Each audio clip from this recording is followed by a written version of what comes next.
I am Lisa Webb, and I'm with my dear friend Logan Trudell. And I have been so excited about doing this interview with him. I met Logan on through TikTok a couple months ago, actually. For the past couple years, I've been learning a lot about fascia, and he had posted a video about fascia and doing the special work that he does. And I was like, I reached out to him. I said, I really want this work. Didn't quite know much about it, and I kept trying to get him to explain it. So anyhow, we are going to do an interview and have him explain what he does, so that people who don't know anything about fascia can have an understanding, and people that know a lot about fascia can understand what's different about his type of work compared to other type of work. So anyhow, thank you. Thank you Logan, for having me in your beautiful home. Thank you. Yeah. So my friend Will, who's our production manager here, came down for a week, and you've been working on this intensely for a week, doing this fascia maneuver release, and it's been life-changing. It's been a great experience, and I'll talk about more of that later, but I wanted to start off with some of the basics. How did you get into this? Like, what were you going through? Why did you choose this kind of, what's your story? Yeah. So I have a nursing background, and originally when I was in the nursing profession, I thought I would be doing it for the rest of my life. And what ended up happening was I got really sick with what they told me was eczema, but it was systemic autoimmune disease. So I had a rash down my face, going down my legs, and I'm walking into the hospital looking like a patient. Yeah. So I became very disillusioned with the industry, and I had to come to terms with, if I continue down this path, I might take my own life. Oh. So I left, and I booked a one-way ticket to Colombia, and that began my hero's journey of going into plant medicine and all of these things, trying to find answers. Eventually, I healed myself naturally within about a year and a half. About a year and a half. Yeah. And then I started getting into detox practices, working with big companies, all of these things, using the nursing background that I had to go into more holistic methods. And then as I began to become more and more in my body, I started realizing I had so much pain in my back and my feet. And so I ended up going to Dr. Scholl's in Colombia, and they said, you have plantar fasciitis. They put me on a machine. They showed me the scans. I already knew I had it, but they showed me definitive proof. And they're like, you're going to need custom orthotics, and you're going to need to go on prednisone. Oh. So I'm like, okay, we do everything we need to get the custom insoles. I leave, and they tried prescribing me prednisone. I didn't take the prescription. I come back in 2 days later, walk into doctor's office. He's like, here's your orthotics. Did you take the prednisone? I go, absolutely not. He's like, why not? And I'm like, well, you said that the orthotics would fix the root problem, which is my foot pain, right? And he goes, well, yeah, but the prednisone is going to take down the inflammation. And I'm like, if the orthotics fix the root cause, the inflammation will go down naturally, correct? And he stormed out of the room. Oh my goodness. I wore those orthotics for another 2 years, and I had all this lower back pain, and I was like 28.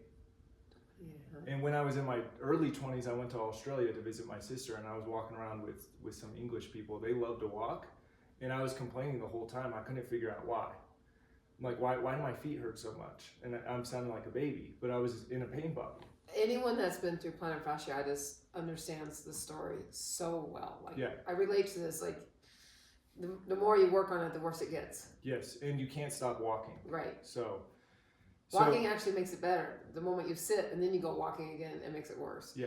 For me, it did. Yeah. So what ended up happening was I just got more and more into my body with the more cleansing I was doing. And then eventually I found myself, I was living in Brazil for about 6 months. And on the last month of that trip, one of my friends recommended this guy who lives in an island in the south of Brazil called Florianopolis. His name's Edu Gomez. And he trained with Ida Rolf, who is pretty much the mother of fascia. There's a documentary on her in what's called structural integration, which myofascial release is a form of structural integration. So you use myofascial release to help people change their structure. And what I found, I worked with him for 5 days. We did 2 to 3 hours a day for 5 days. Every day after the session, I would go walk on the beach, and I relearned how to walk. And there were many things that happened with working with him, but he changed my life because I was like, oh my God, all of my pain is actually just sitting in my body. And if we work the areas where that pain is stored, we can actually release it and you can move forward in life. And Ida, she was a brilliant woman, biochemist. She actually worked for the Rockefeller Institute before she got into all this. What ended up happening with her, she was so smart, and during World War I, all the men left. So she was able to like really advance in her career because there were no men at that time. And then what ended up happening was she just kept advancing, and she went to Europe and she was studying. She would actually go from I don't remember which part in Switzerland, but she would take a train 6 hours on the weekend, and she would go to Geneva and she'd study in their libraries. And so she was meeting with like really high level people, and she was reading very high level books that weren't in America. And so she started putting all these things together, and then when she came back home and had kids, there was a pianist that was in her town, and she wanted to have that pianist teach her kids, and the pianist hurt her hands.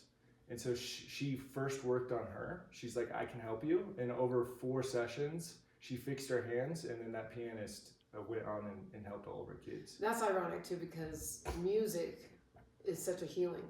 So here she's helping the healer. Exactly. You know what I mean? Like, so what's the name of that documentary again? Because I definitely want to. It's called Mother of Fascia. Mother of Fascia. Yeah, that's on Amazon, Vimeo. Mother of Fascia. I want to watch that. Yeah, it's great. So you did this journey with this guy for about a week. You said 3 hours a day for about a week. Yep. And then did you come back to the States afterwards, or were you there for a while? I went on a world tour with. I first went to my buddy who's an osteopath, Robert, in Canada, and I trained with him for like a month. Oh, okay. Yeah, we lived together. So you added more training to. Yeah, and then I went and traveled all of Europe. So after you had it done with yourself, then and you noticed the results, then did you go back to your the guy that worked on you and did the training, or was your training the work that he did on you? So the work that he did on me is what I refer to as the initiation. So I had already been kind of working on people just with my own intuition. Okay. But then I went to him. I had no intentions of ever being a body worker. Okay. Ever. And then he worked on me. I was like, this is powerful. And then a year later, he had a training in Portugal, and I was already in Europe. Okay. So I popped over there and I did the training.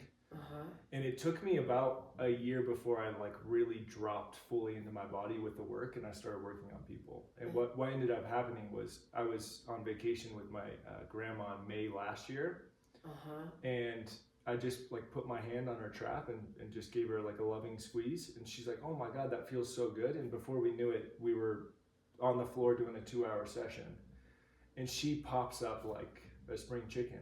Wow. And she had 6+ surgeries already, and she was moving her hips like never before. And she's like, she looks me dead in the eye. She's like, you need to do this for a living. She got a Georgia draw. Yeah. And here we are. Yeah. So excuse me here.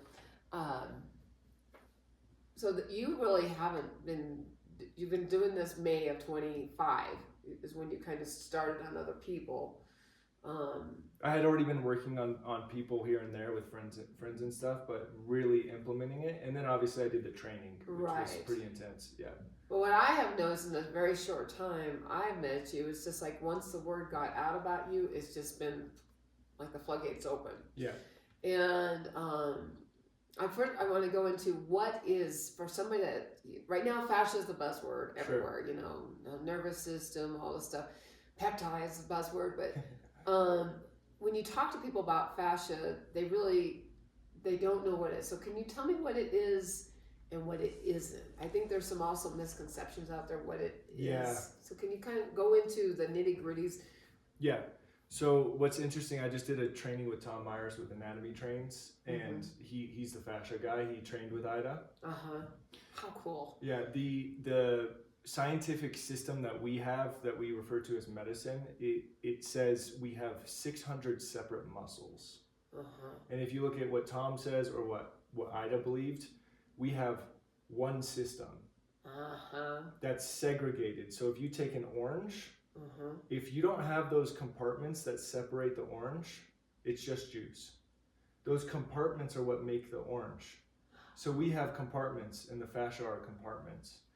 But the fascia is also interwoven into everything that we have, and it interacts together. So if we view the human body as a holistic system, it's all one, it makes it a little bit easier for us to understand fascia. Now, for the viewers at home who don't know anything about fascia, if you take a chicken or a steak and you look at that layer that you're potentially cutting off, not the fat, but that layer that sits over, it's like a skin, that would be our superficial fascia. The superficial fascia. Yeah, and the superficial fascia, it's in Ida's documentary, there's a lot of research now that the superficial fascia is heavily ingrained with the nervous system.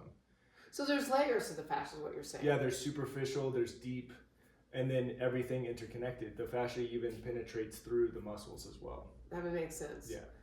I've kind of thought of the fascia as almost like the Wi-Fi of the body. When the Wi-Fi is down, the communication isn't. That's a great analogy, yeah. You know, because if you think about the Wi-Fi, it's like a web, and the fascia can be like a web through your body, and we've got it kinked over here, and so we're not getting quite the communication over there, and yeah. And so, yeah, to say that fascia is, you know, there's many forms of it, and like you're saying, layers of it. So, okay, now we know some of what the fascia on an autonomy level is. What's the function of it? What does the fascia really do besides the compartments? What all the things? It's connective tissue. So as you said, with Wi-Fi, it connects everything. Emotionally, physically. I mean, everything. I was showing Will yesterday. We need to think of things in a square rather than just the physical, which the allopathic model does a great job. It's just a physical thing. Take this one thing. But if we look at it as a square, physical, mental, emotional, spiritual. And so the fascia is what we are. It's interconnected. Like everything that we have and everything that we are is interconnected by the fascia. It holds us all together. So we can't separate any of those things. And what you guys have seen is there's a very emotional and spiritual component to it. Yeah, I want to get into that. So what are some misconceptions about what fascia is? That talked about. Well, the biggest misconception is most anatomy books look at the fascia and even the cadaver labs. Like I went and trained with Tom Myers in the cadaver lab in Boulder, Colorado, run by Todd Garcia. That lab, they don't use any embalming. So they don't use harsh chemicals or anything like that. So the anatomy textbooks that we have today, if you look at the brain, it's gray. If you look at the brain that has no chemicals ever put on it, it's pink slash almost like a very dark red. So just that alone, plus with anatomy, they will, with the text, they'll just cut the fascia and look directly at the muscle. We just care about the muscle.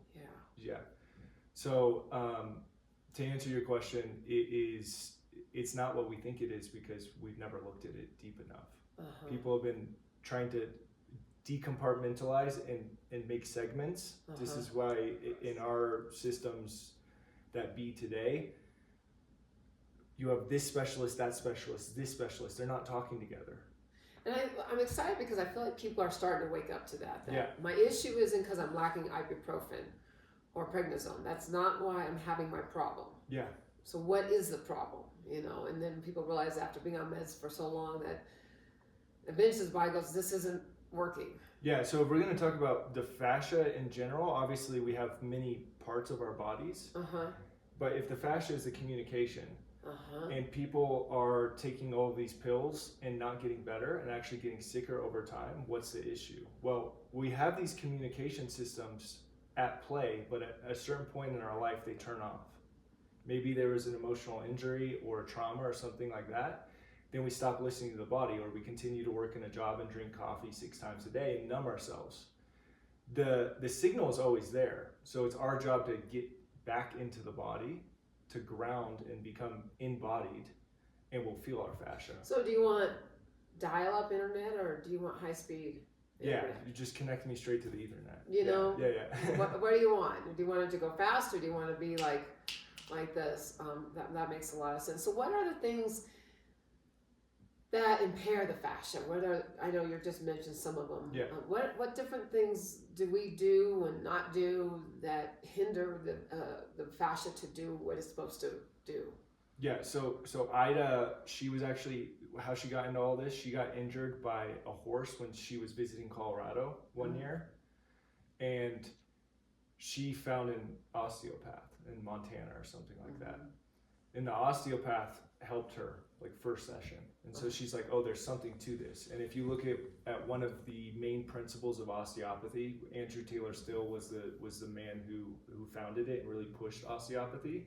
And he was pretty anti like traditional medical association.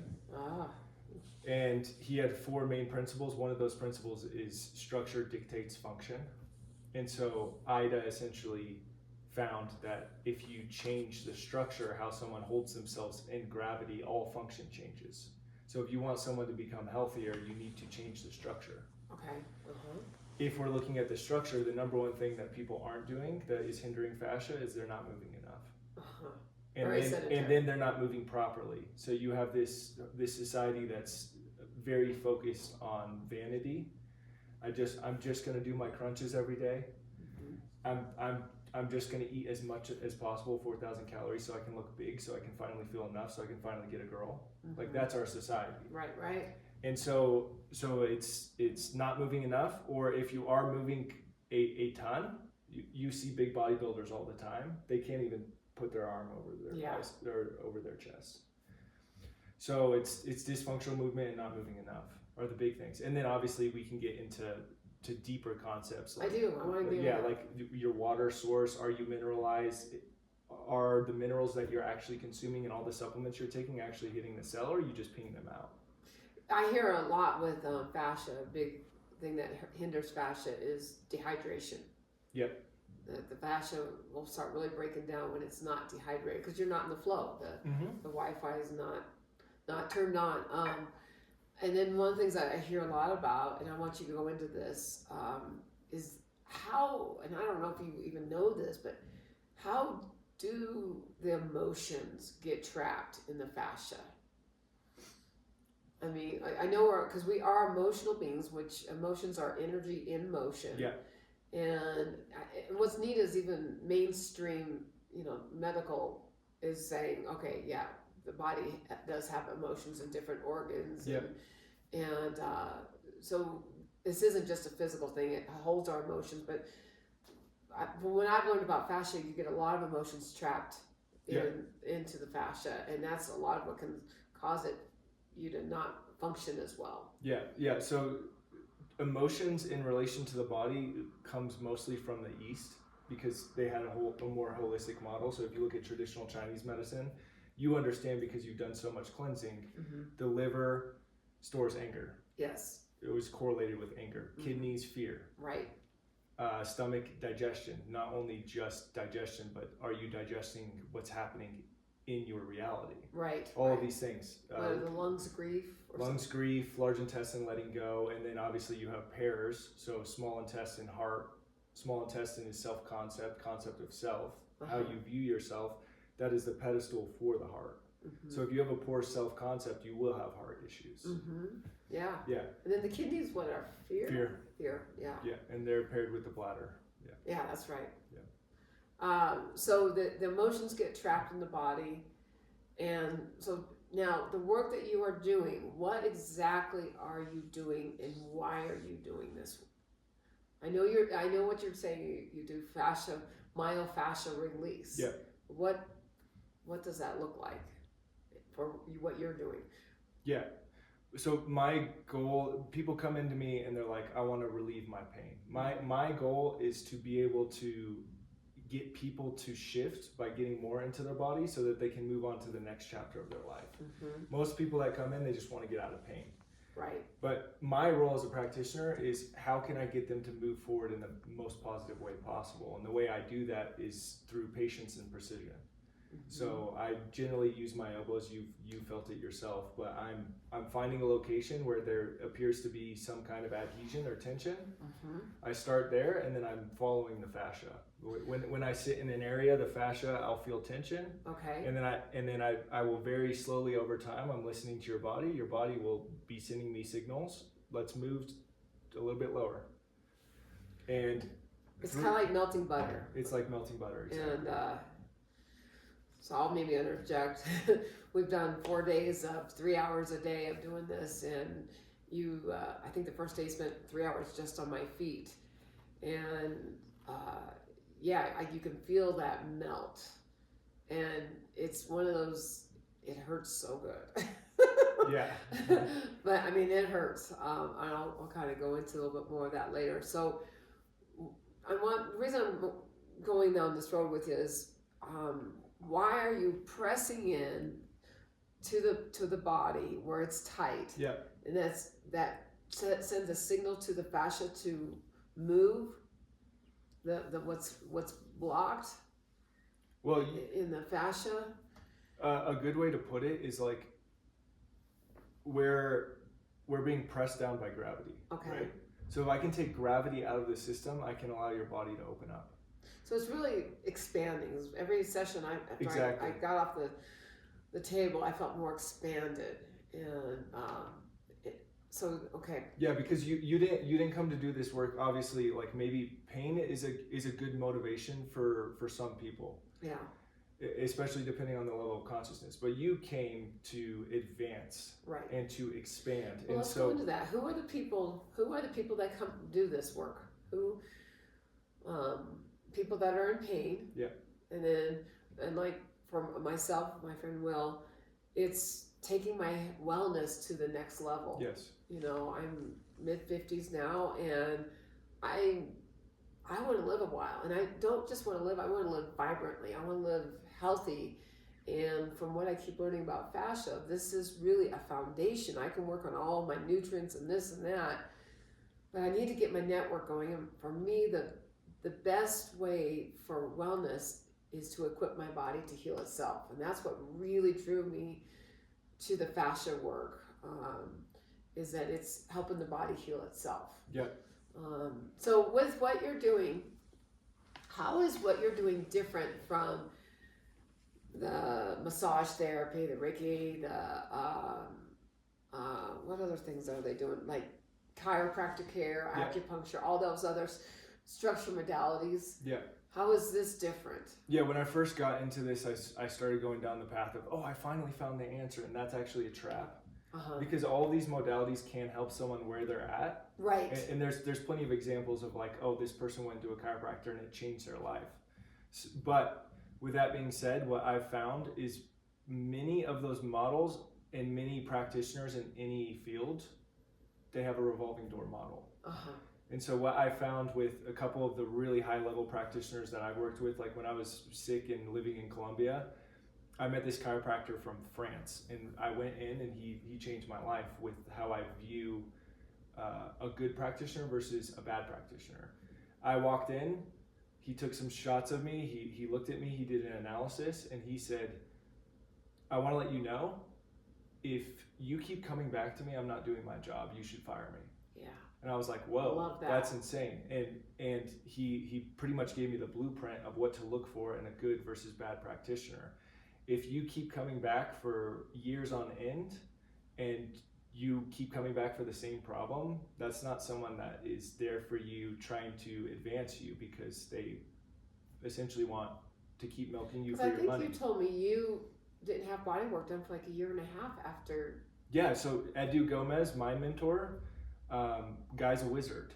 He worked on me. We did roughly 11, 12 hours over 5 days, and the next time I saw him, we did 4 hours. We didn't have to do a whole entire circuit again. He did a little bit of patchwork. That was 1.5 years later. Kind of tweaking it. Yeah, and so I'm like, this actually, one, it sticks, and two, he's not milking me. Right. He wants to send me on my way, and I tell everyone, the reason I attract the kinds of people like you is because I tell people, I'm like, I'm not your savior, I'm not your healer, I'm here to help you empower yourself so you can realize that the body is self-healing and self-regulating, a principle from osteopathy. And anyone that wants to keep seeing you over and over again, like I want to see you again. You're a great person, but I don't want to see you again as a client. Right. Which means you got results. Right. And if you don't get results, I need to do some reflection. Yeah. Right. And that is what attracted me when I called you up and I interviewed you about this type of work and like how is it different. And I had done a lot of massage work from a really great massage therapist and spent a lot of time and money. And then I was introduced to some fascia maneuvers, and in 6 weeks of doing some basic fascia maneuvers, my intensely painful plantar fasciitis, 90% gone with these really simple fascia maneuvers. Yeah.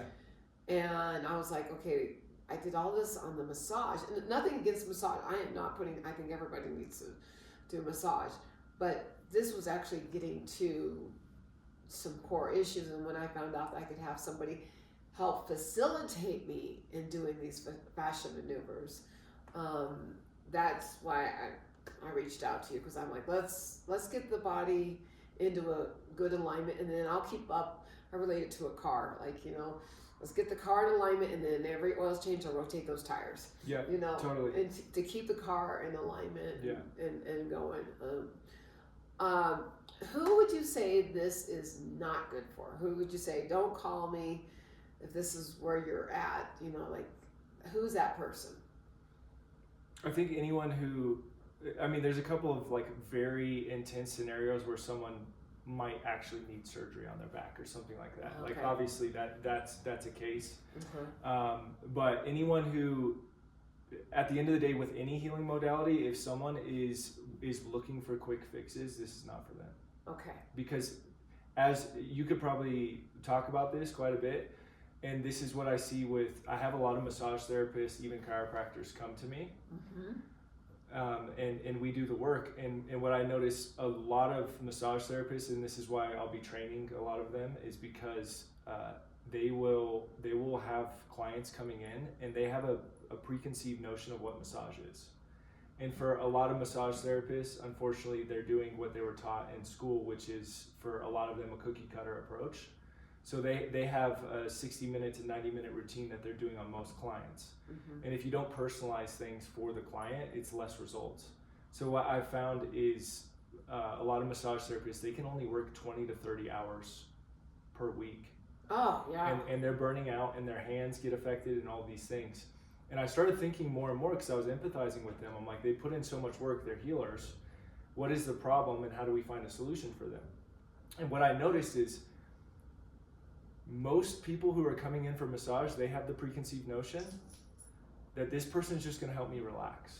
Right. And so they're not doing any work. They're laying there and they're just trying to pass out so they can numb themselves. And a lot of the times when someone finally goes in for a massage, it's because they're in so much pain. So what ends up happening is the massage therapist takes in all of that energy and they have to deal with it. With this, what I found just from working with so many people is you're doing more work than I am. Oh, hands down. And so all of the responsibility gets put on you. So if anyone wants to do this, they have to be ready to take all of that responsibility. It's heavy. Yeah. They have to be ready to face those emotions that they've been hiding from, running from, not knowing that they were there. And so it's really anyone who's ready to take on the responsibility of I am the sole provider for my reality. Yeah, I would, to add to some of that answer, this is not for someone that is not willing to do their part. Just to sum up what you're saying, this has got to be someone that's saying, he's assisting me in doing what I need to do. Yeah. But I would also say someone that the people that this is great for are people that have injuries to just overall wellness in general. So I don't think it's limited. I've even seen you do fascia maneuver on pets. I think you can do it on anybody. Yeah. And it doesn't matter the age. And when I first met you, I said, well, how do you know where to go and how do you know where to start? I was kind of baiting you a little bit. And your answer was intuition. Yeah. What does the body tell me? And versus, well, you have a pain in your neck. Well, just because you have a pain in your neck, that doesn't necessarily mean you worked on me yesterday and you were doing the psoas, which is so fun. And he was in in there with the psoas, and man, the left side of my neck was just on fire. Same thing happened with Will the day before. Yeah. And you were touching my neck. You were nowhere near my neck, Yeah. and it was down here, and it was. I've also heard the fascia kind of described like as a big balloon. So if you press one area of the balloon, then the other area expands up, and you're kind of moving that balloon around until you get things balanced. Totally. And through the work that you've been doing with us, we felt that in different places where both of us, I thought it was interesting, our left neck, it was just like, oh my gosh. Yeah. And yet I was expecting the psoas muscle to be what I was really feeling. I felt that too, but nothing like the neck. Yeah. Yeah. And so, that's why I'm thinking with what you're saying, that it is all connected. And I will go into, when you were working around me 3 hours a day, you worked at least 8-9 hours a day while you're here. I clean houses for a living. It would have been easier to clean houses for 10 hours than the 3 hours with you. It was work. Yeah, which is hard for people to hear, right? Yeah. So I guess, if you're not committed to your own personal journey and you want a quick fix, I wouldn't recommend people to you, to be honest with you. You're willing to do the work, but the results are so worth it. Yeah. Emotionally, physically. I do want to go into the emotional part.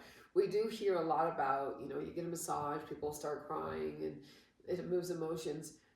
And that happened the other day. You were working on my chest and moving ribs, and this is an area most people don't get to when you do massage work. And oh man, it's really fun having somebody work on your ribs and all that. It was just joyous. And we were just chit-chatting and everything was fine. And then you sat me up, and then it was almost like you hit a pocket of tears on my chest. Yeah. And I just burst out crying. There was logically, consciously, there was nothing behind those tears. But it was just like you popped a pocket there, and they just came out, and it was like, I knew what was happening. I knew why it was happening, but it was like, whoa, this is what they're talking about. Yeah. And afterwards, it was very cleansing. It was a very cleansing brain experience. I got a little nervous when you said, okay, lay down, let's do the other side. And I said, I'm scared. He goes, well, yeah, because we're opening up your heart. And I've always kind of tended to go around like this, covering my heart, not feeling safe. And so if you're on that emotional wellness journey, also highly recommend Fascia for that. And that was just one of the many incidences that happened while you were here, where there were emotional breakthroughs. And sometimes, I guess I want you to go into what can people expect when they're getting the work done with you on the table. What can they expect? Well, I would first go into kind of what do they expect. Right. Yeah. Okay. So anytime you walk in, and Will and I talked about That's this yesterday. Will had a great experience because he didn't have expectations. Expecting this to do great things. Yeah, of course. Yeah. Right. So, but he already walked into it like, yeah, it's gonna happen. It's gonna happen. It's done. Yeah. But in terms of like the more logistical nitty gritty, you can expect to feel discomfort. With that being said, I try my best to educate people that there's pain of like, there's a rattlesnake that just bit me and I need to go to the hospital, versus this is extremely uncomfortable. Right. And a lot of people associate discomfort as pain. Right. And so they don't face their emotions ever because it's uncomfortable, but they think it's painful. It's not. It's uncomfortable. And so when I had the work done for me, I describe it as an intense discomfort or an intense relief. So it has this polarity to it. Yeah, that's the intense relief. Because if it was so painful, you would just say, leave, Logan, Right. don't come back. Yeah, if it's that painful. The body actually is like, oh, this is super uncomfortable, but it's actually opening me up somehow. Well, I can't stand deep tissue massages. Don't get me near a deep tissue massage. And so for me to come back with you, you had come in, I had seen you in December. And for me to say, yeah, please come back again. and I can't stand deep tissue Mhm. massages. Even though this has been more painful than, for me, more uncomfortable than a deep tissue massage, but it was that my body going, please give this to me. It's like, it's that, it hurts so good type of a thing. Yeah, and Will said it really well because I resonated with it. But I have a lot of people. They're like, there's this area that I've had where the massage therapist they'll go to it, but they don't sit there. Right. And they don't sit there long enough to open it up. Just as you're getting there, they move on. You're exactly, like, yeah. And so there's deeper and deeper levels we can go because there are very deep muscles in our body, and you can't get there by just going back and forth with the elbow. And this is why foam rolling doesn't work. You have to sit there and be patient. Yeah, because that's true. When you were working on me, like, can we get done with this area? Enough is enough, and you hang out there more, and you know, when you make people breathe, I want you to get into the breathing part of it. And then all of a sudden I'm like, oh, that's why we sat there longer. There's the release. Yeah. So talk about, so people will be feeling lots of pressure at different points. For me, that pressure will feel like sometimes liquid fire. Yeah. Okay. I'm not trying to scare people away from what you're doing. I just want this, the purpose of this is I want people to understand Totally what they're getting into and what they're not getting into. But I mean, it's intense pain. That you taught me how to breathe through. I would forget to breathe. It's amazing how much you forget to breathe. And then it would feel like fire at times, and then it feels this immense, I've arrived. And then you're like, okay, good, let's move on. You're like, here we go again. Yeah. So yeah, talk about the breathing. Why the breathing is so important with the fascia.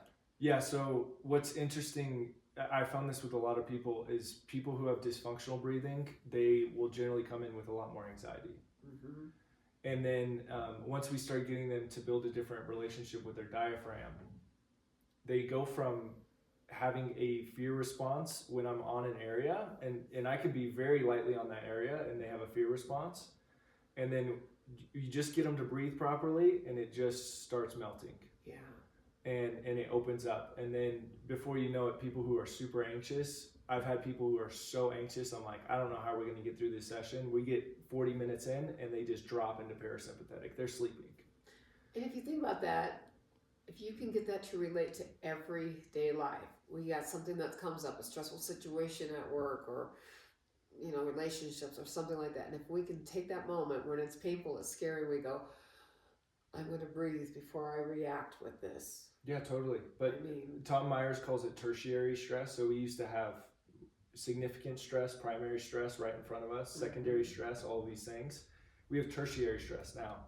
Log in on my phone in the morning, I didn't get an extra 10 followers. Oh. Now I'm stressed out and I'm tensed. And I'm not breathing. I'm less of a person because I didn't have those 10 followers this morning. Yeah, exactly. Yeah. Uh-huh. So we have stress all the time, even though we don't live in as stressful of times as our ancestors, not even close. But we have this built into our society now. And so what happens when you're stressed out? If you look back at your breath, which is one of the primary things, you can go a couple minutes without air. You can go a couple days without water. You can go a month or so without food. Right. Air is the primary thing. Yeah. So anytime you feel anxious, tension, or you're under the table and I got my elbow on your back, breathe. Yeah, you worked on my sinuses, and that brought up a lot of anxiety because I'm like, I can lose my arm, I can lose a lot of things. 2 or 3 minutes without breath, I'm done. Yeah. Yeah. So I see what you're saying on that. That makes a lot of sense. Give me just a second here, guys. Sorry about that. Okay. How does your work, like I was saying earlier, the myofascial release, when I tell people, you're like, oh yeah, my clinic has that, my massage therapist has that, and it's like, whatever. I'm like, no, Logan's work is different. They're like, oh yeah, it's all the same. Yeah. And I don't know how to, that's why I'm doing this. Yep. How is what you are doing in this field different from what other people are doing in this field? Yeah, I think the number one way to answer that question is just with any practitioner, is this person getting results? Is this person super busy? I've found, and I have many reasons why this work is very effective. Patience and precision. Obviously, I trained under Edu, who is very, very good. He's 71 years old, and he works from 8 a.m. to like 9 p.m.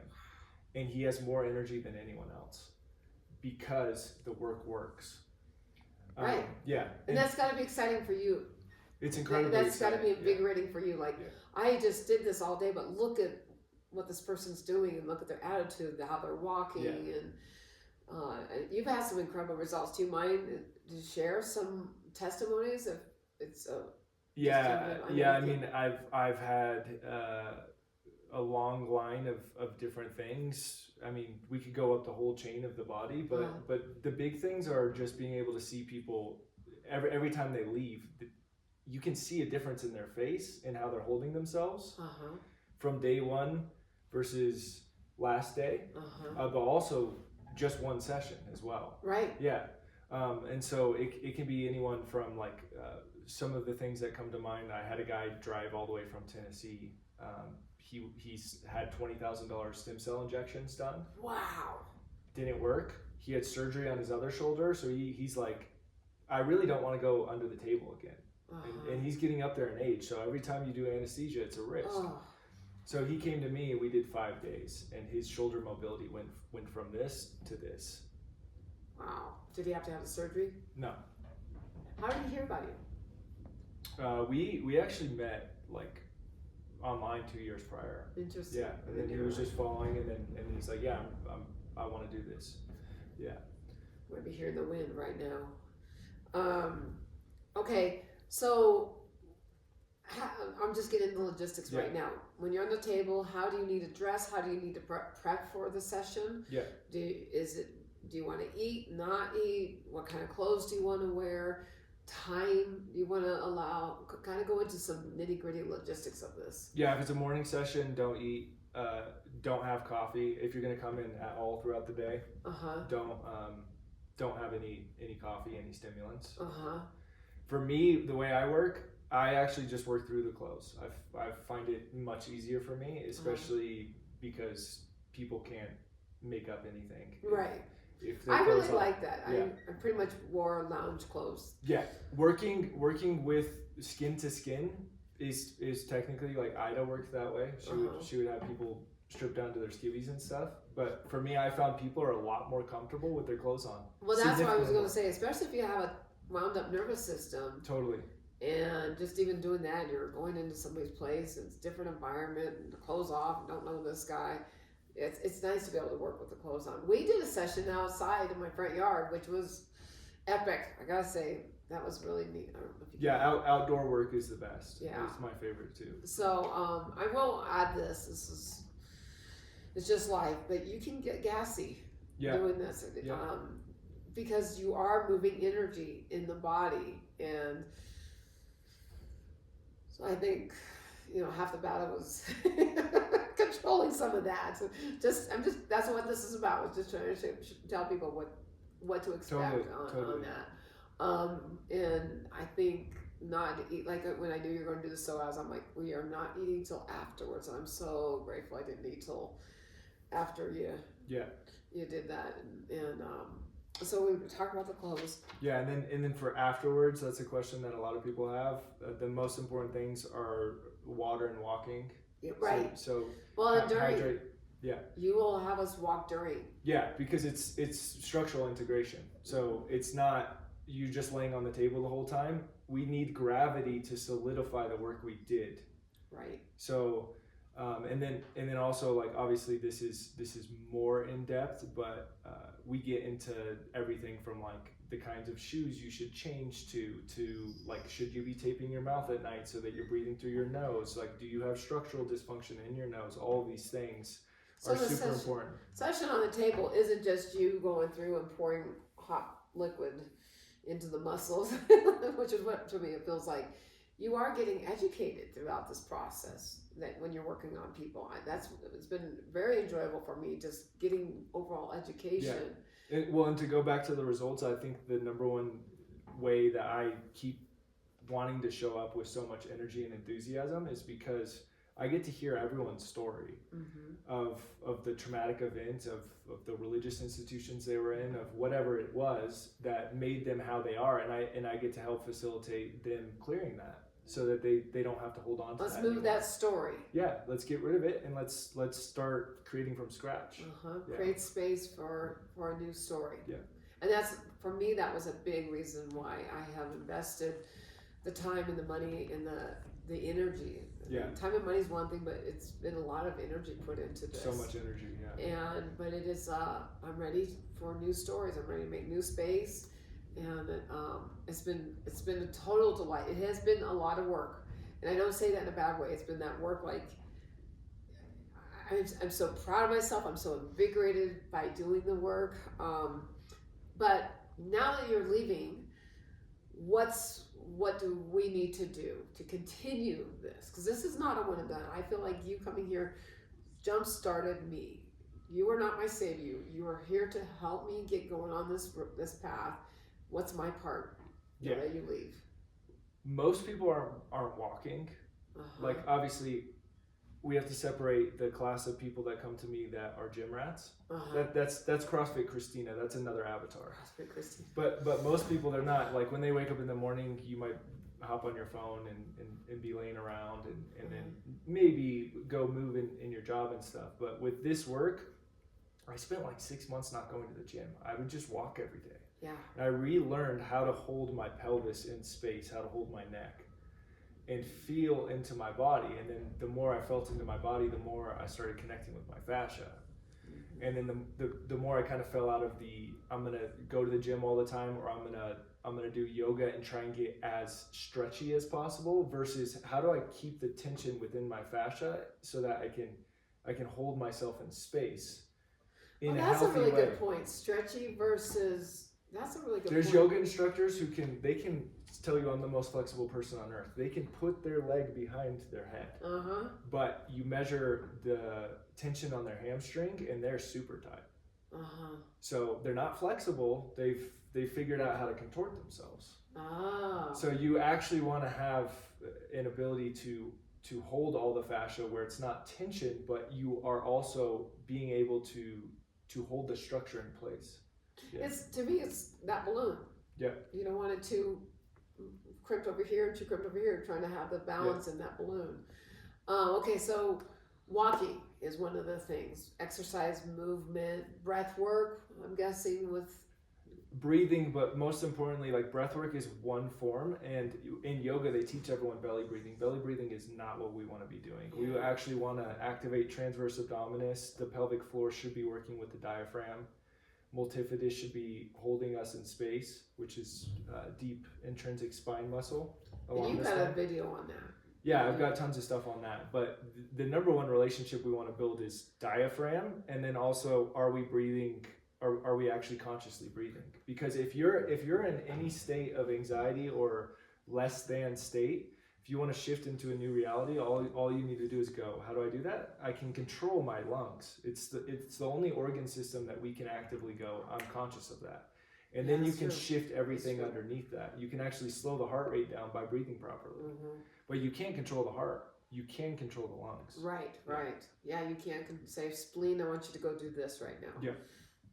How does like diet affect the fascia afterwards? Like, what are things, do you have things that you recommend to people, like, this is, have more vegetables or less donuts? Or I'm not dogmatic with diet because I've been through every diet, and there's a dogmatism that exists within the health industry of like, oh yeah, I found this one thing and I'm going to be using it for the rest of my life. That's not how our bodies were ever intended through nature.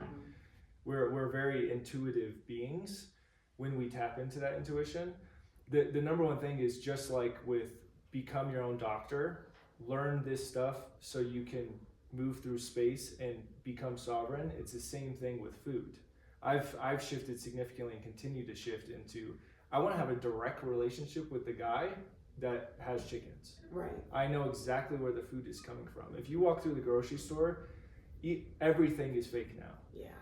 So anything you can do to get real things in this reality it's going to increase how much your body is able to uptake those minerals, because there's more minerals, but it's also higher quality. Right, right. Well, and you keep going back to this, but after going through the 4 days, I'm starting to get it. Yeah. You keep talking about, I'm getting you in your body, I'm getting you in your body. Well, getting you in your body, it makes me go, well, do I want to eat that?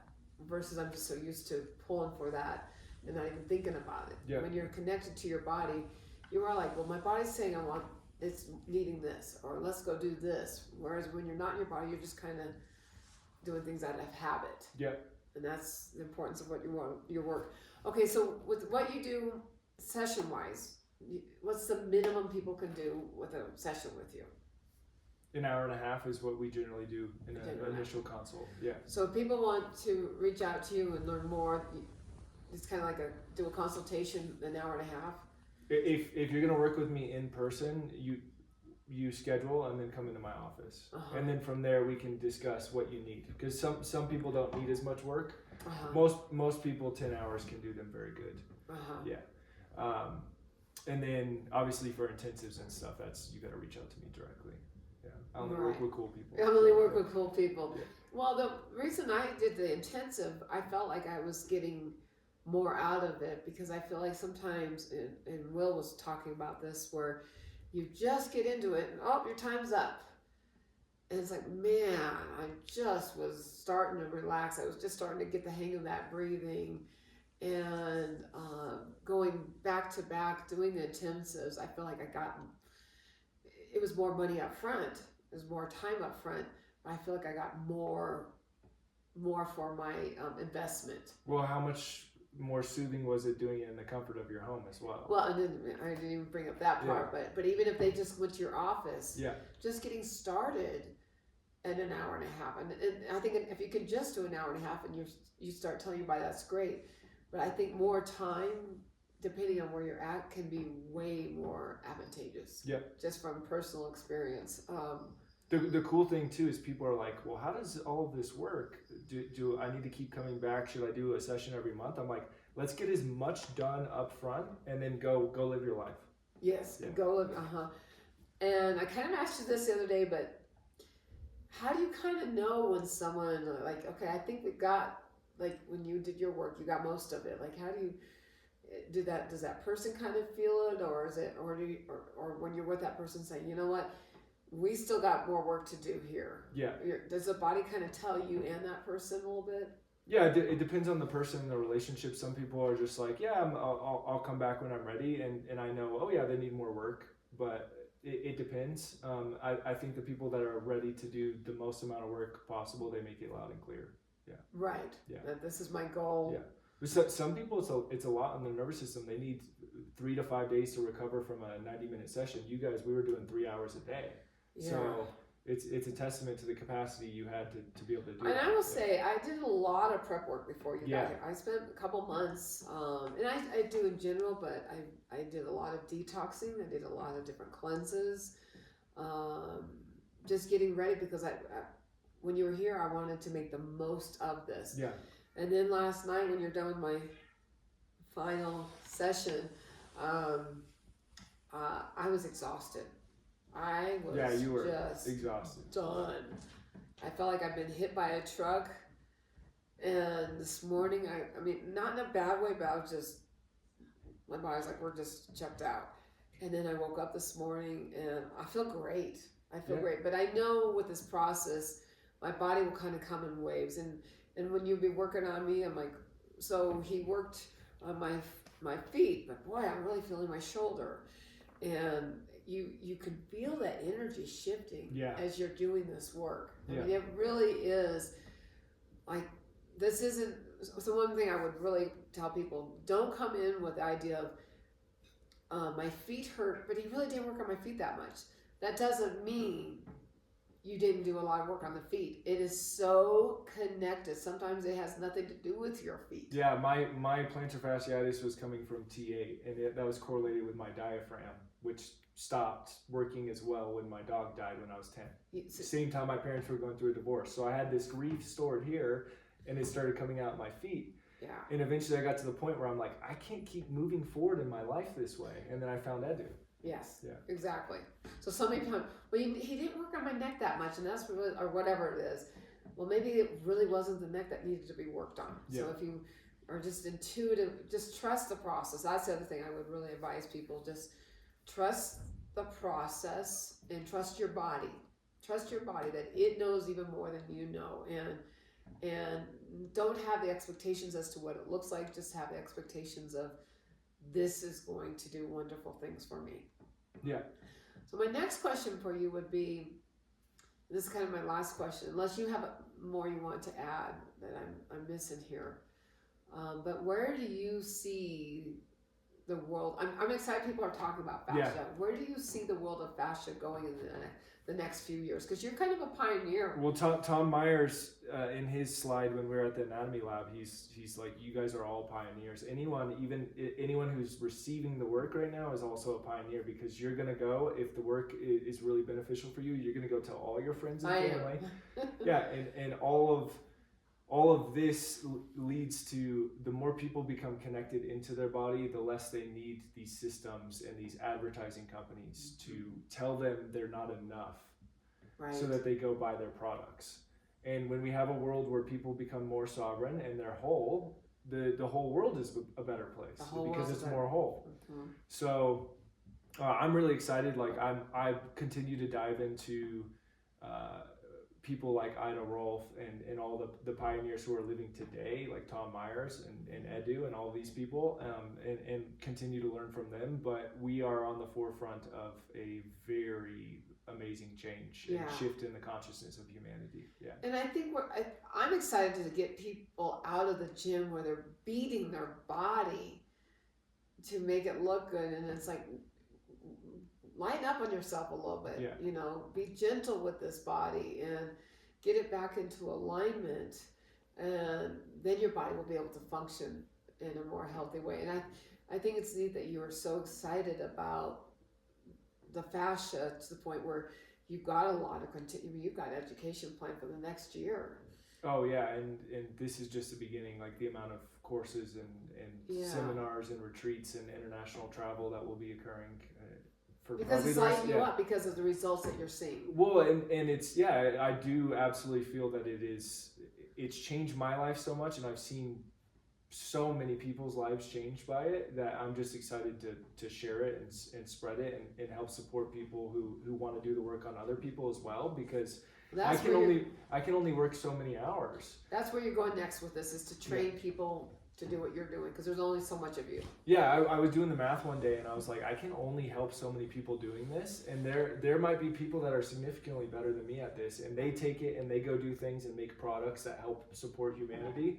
So my mission now is just sharing this with the world. That was one question I forgot to ask you. Devices, there's a lot of these different fascia devices out there. Yeah. The fascia, I don't know what they're called, but how effective are they? Are they worth investing into, or are they just kind of surfacey? Or well, it depends on the person and their case. Like for example, Sam Miller, he's got the Posture Dojo or something like that. I met him in Colombia.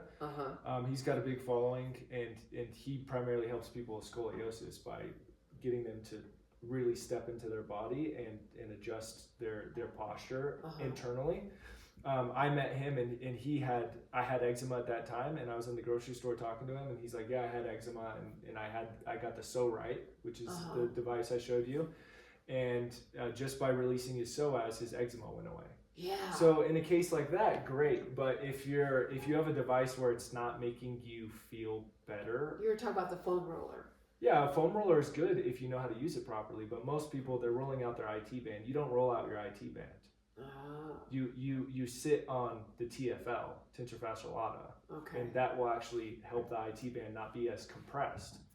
So if people are educated, then the tools actually become better. And I have tons of tools where there's courses on how to use the tool, and the more I ascend in my consciousness, I start finding really cool ways to use the tool. So the tools are good if you really know how to use them, but if you're just a knife can be used for violence or for cutting sourdough. So sourdough. That sounds good. Yeah. Okay. Well, thank you so much. This has been a delight to have you come to my home and to do this with us. And I am so excited from this point forward. I mean, I know I have my work to do, and I have a feeling I'll be seeing you for some touch-ups, like tune-ups every now and then, but I'm going to be driving my car on the road versus keep going in the ditch with it. Yeah, I'm really excited for you. Thanks for the interview and Yeah. many blessings. And I hope all this work unfolds in a way that you could never even imagine. Well, and I hope this interview inspires people to get this work done. It inspires people that are in other industries of, whether it be massage therapists, massaging and stuff like that, to look into this. Because this is definitely taking it to another level that people, and I think that's why you're so busy, is because so many of those modalities have not had the results that people have been looking for. Yeah. And this is definitely having results in just a different way, and it's really hard to describe, but it works. Yeah. So awesome. Yeah. Thank you so much. My first interview.